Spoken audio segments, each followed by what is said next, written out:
Hi, Young Turks. I'm Nomi. We are here at the Riverside Church in Manhattan, where Reverend Barber just gave an incredible speech, brought down the house. Everybody was on fire about not staying silent in honor of Martin Luther King's speech 50 years ago today, this week, at this very church. Reverend Barber, thank you for speaking with us. Thank you, and thank you for the Young Turks. They've always been good friends. Yeah. This morning, I want to try with your prayers to preach when silence is no longer an option. This is a unique time in history.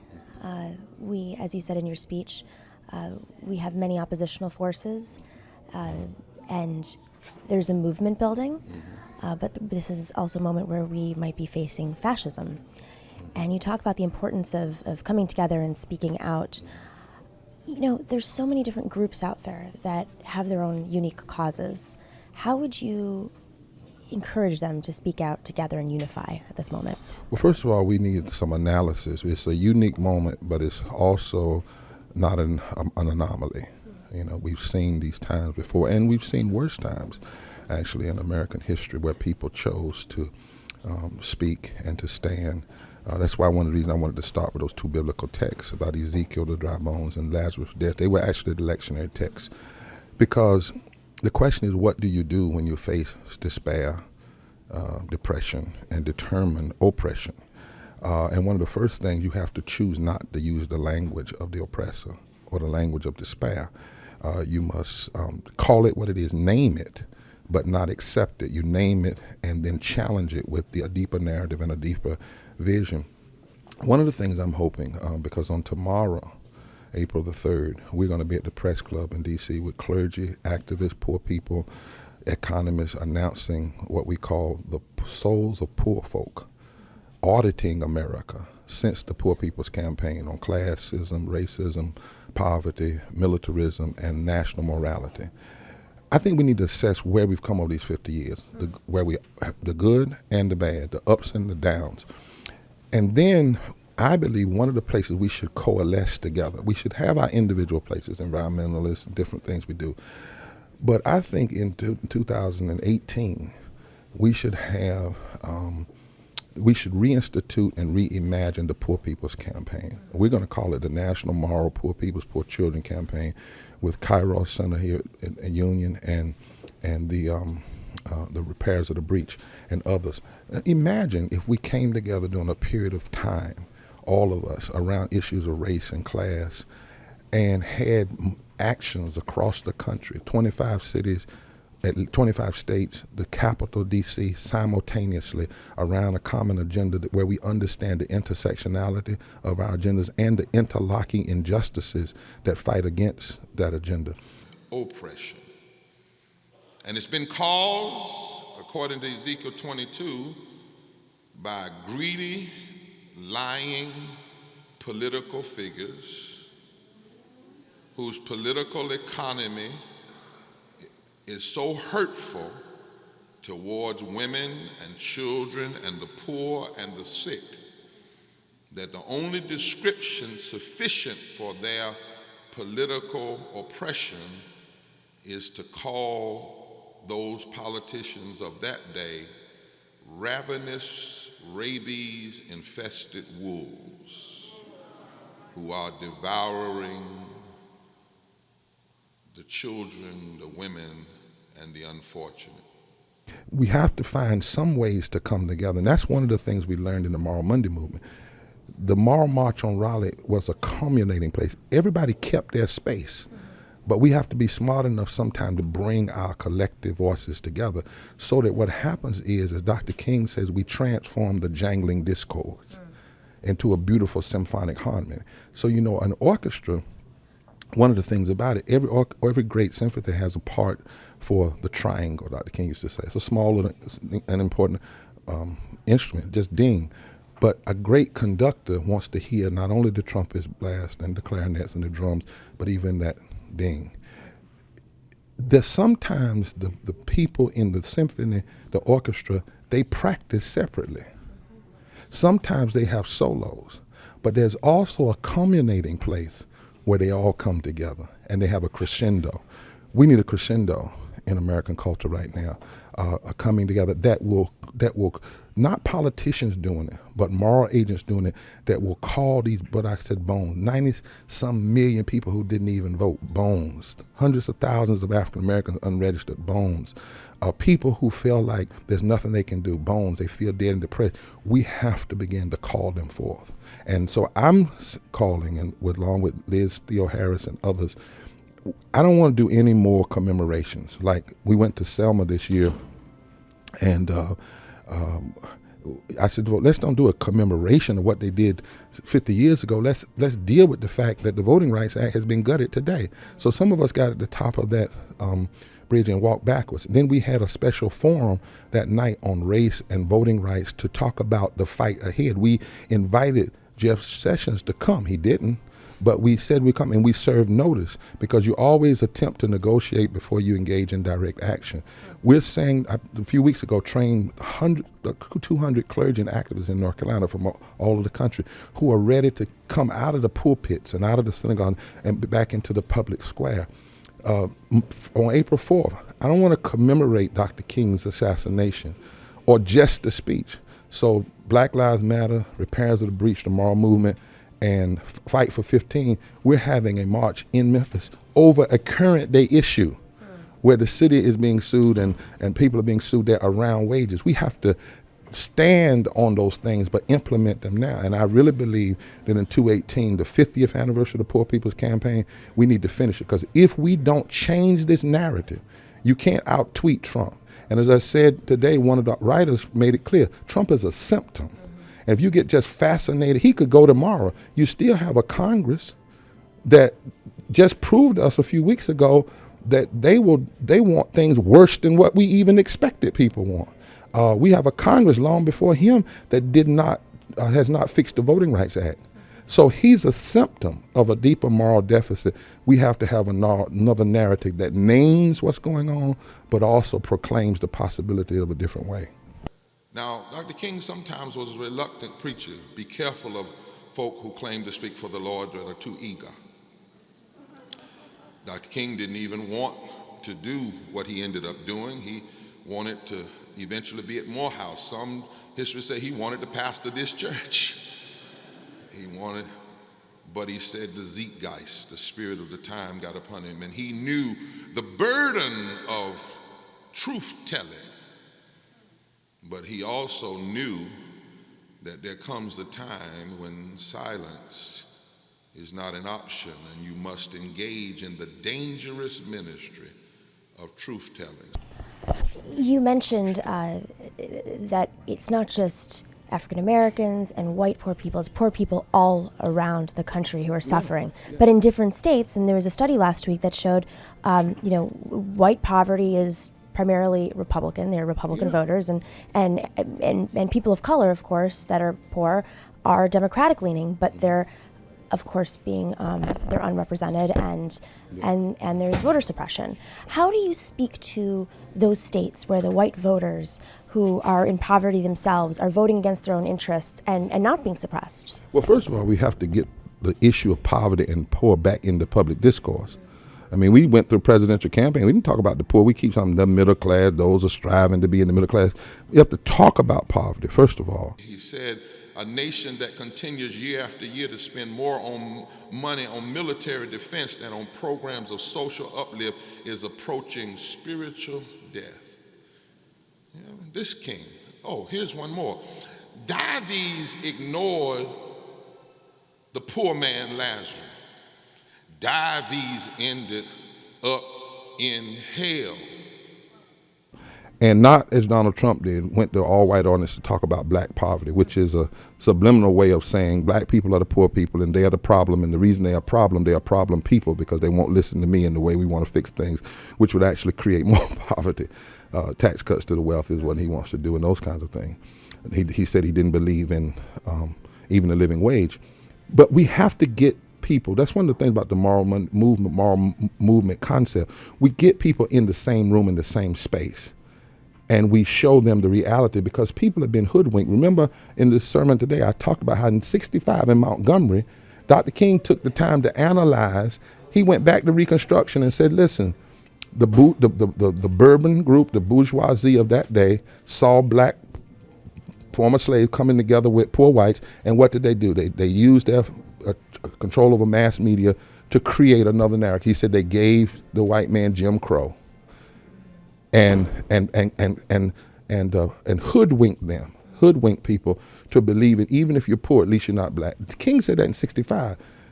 If you look at the Southern strategy of Richard Nixon, the goal of that was to hoodwink, to separate black and white and brown people who need to be allies, poor people. That's why Dr. King was so, he talked about this even in the 50s, but that was what was so scary to a lot of people about this Poor People's Campaign, because he was going into Appalachia and into the urban area and into the Delta. And people were starting to say, wait a minute. One of the things we're doing now is we are doing this mapping. We map poverty by states, child poverty by states, states that do not have a living wage, states that did not expand Medicaid expansion, and then we overlay that with states that promoted voter suppression against black people. Guess what? Same states. Same states. And when people see that, they say, And so one of the things I've been working on is I've traveled to Appalachia, as well as to the country in North Carolina and other places. All of our moral revivals were multiracial, multi-ethnic. We have to engage. We can't just say those people and just write them off, and we have to say, listen, white people have poverty, black people have poverty, Latino people have poverty. Let's begin to have dialogue about it. And first thing, you got to tell the truth. 8 million more white people in poverty than are black. Because there's a whole effort that has been engaged to racialize. It's what Tim Wise says. He's an author. We've racialized things like poverty and entitlement reform, and these become code words of division, because the oligarchy that wants to control things fears us coming together. That's why we have to have a moral movement, not a left movement or a right movement that automatically separates people, not a black agenda, but a moral agenda that holds race and class together and refuse to disaggregate them. And I think that's the work ahead of, and I think there are roadmaps for it in the past with what Dr. King was trying to do. That's why on tomorrow we're starting this audit, the souls of poor folk, playing on the souls of black folk. But we're saying the souls of poor folk, auditing America since the Poor People Campaign issued the challenge on racism, materialism, militarism, and national morality. And we've got some of the best and brightest people who experience poverty, black and white, people who are activists with poor, economists, top-notch economists, theologians, historians, all coming together to engage in this audit. Because one thing America understands is an audit. Not Donald Trump, though. Well, yeah, I said we understand it. I didn't say, yeah. So, but we have to do that, and it's hard work, but it's the only way. We cannot. Dr. King said something about military. He said it's coexistence or or non-existence. In a real sense, we can't keep going through elections and poor people and working poor people are divided by people who benefit on that division. But we have to understand it's not accidental. That's what I keep saying to folk over and over again. If you look at Trump's election as an anomaly and do not understand the history of America, do not understand all that he was allowed to get away with and what happened, you missed the boat. I've said it to so-called progressives. If you decide to come up with an electoral strategy that says, well, we just have to go get white working, well, you miss it. We have to expand the base. And really, we're in a place now that's deeper than just a party election. As I said today, this is about really coming to the service of the nation, coming to the service of the time. Because any time, this frightens me to a point of, when I say frightened, not like fear, but frightens me what happens if we don't do this work. When you, as a politician, can stand up and look people in the eye and say, elect me, I'm going to take your health care and let you die. That's in essence what you're saying. I'm not going to pay you a living wage, but I'm going to give tax breaks to the wealthy. I'm going to dislike you if you're gay. I'm going to oppress you if you're Muslim. I'm going to rob you of your voting rights, but I'm going to make sure everybody can get a gun. people, that's politicians are literally saying that in public, not in private, in public, on TV. And one representative said, well, the reason we're against this health care because the poor will be with you always. First of all, he wasn't even quoting the scripture right. But I mean, it's a level of arrogance, and almost as though I can say this and no one's going to ever challenge. And then you have this eerie silence of the so-called white evangelicals, not just white evangelicals, but even blacks and others who've either become apolitical or they've picked up this extreme politics that has this limited view of morality. And the audacity, and at some point we have to evaluate where we are. The poor man ended up in heaven. America too will go to hell unless she reconsiders and chooses not to be a conscientious objector in the war against poverty. That's king. What about our allies? What about, you mentioned oligarchs and economics affecting our moral choices? And if there are politicians, even on the left, who continue to take money, yet are forced to be put into these positions where they're voting against poor people, I mean, that's a real issue. Right. That what we need in a moral movement, you have to have resources, you have to have allies that can compete and can stand. But that's why we need a movement that's a moral movement that's not just a partisan movement. That, as I think it was somebody asked President Obama when he was running with Dr. King supporting me, he said Dr. King would be pushing me. And that's why you keep hearing me say not left and right, but we evaluate based on constitutionality, morality, and economic sanity. And if you don't have that, then the structures of the system will never correct the system simply from within. There has to be this moral dissent. There has to be this moral force that is not just dependent. What I love and will always be thankful for is, for instance, even though a lot of reporters who come lately don't know it or get it, the moral movement, Monday movement, didn't start when Republicans came to office. The Forward Together moral movement started when Democrats went to office.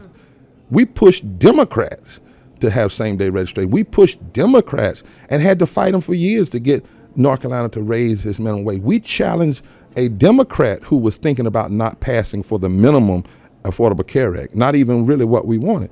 And that's what gives us credibility, because there are some issues that, it's not about simply, well, that's my friend. Hope will come out of despair if we dare to speak with our marching, speak with our protesting, speak with our litigating in the court, speak with our going to jail. If we speak, a new army will rise, a new nonviolent army coming up out of the graves and coming up out of the dry bone. All I stopped by to tell you is somebody hurting my brother, and it's gone on far too long, and we can't be silent anymore. Somebody's hurting my sister, and somebody's hurting the Muslims, and somebody's hurting gay people, and somebody's hurting the poor, and somebody's hurting the immigrants, and somebody's hurting black people, and somebody's hurting the children, and somebody's warmongering, somebody's trying to take health care, somebody's trying to take voting rights, and we won't be silent anymore. We can't be silent anymore. We shall not be silent anymore. We must not be silent anymore. This week in North Carolina, our governor and some of the legislators claimed that they were compromised. We challenged them. There were black legislators, and we said, no, first of all, this is not a bathroom bill. Second of all, you don't put a moratorium on people's civil rights. You don't tell people that a city they have to wait 3 years before they can pass anti-discrimination law. I mean, that covers a whole lot. You can't say 3 years that you can't raise wages, and then after the 3 years, you have to get permission from the legislature. I mean, that's a form of legislative tyranny. And we said it didn't matter Democrat or Republican, even though many people supported the incoming governor. We said that that's still wrong. And we challenged it and said, you are not going to scapegoat the transgender community against the a working poor community against communities that need access to the courts, because in that bill it actually did all of those things. And so that's why there has to be a moral push. And I think as I said that in the sermon today, any student of history will tell you, if they are honest, that not one progressive idea that we celebrate today happened without some deep moral, wasn't partisan, moral undergirding and pushed that helped to reframe the narrative and the language and the rationale for why this had to be done. You know, when Frances Perkins, who was a social gospelist, pushed Roosevelt, she didn't tell him he had to do certain things because she was a Democrat. She was a social gospeler first. She had a deep moral underpinning. When Frederick Douglass went in and challenged Lincoln, Lincoln was his friend, but he didn't let Lincoln off the hook. He pushed him.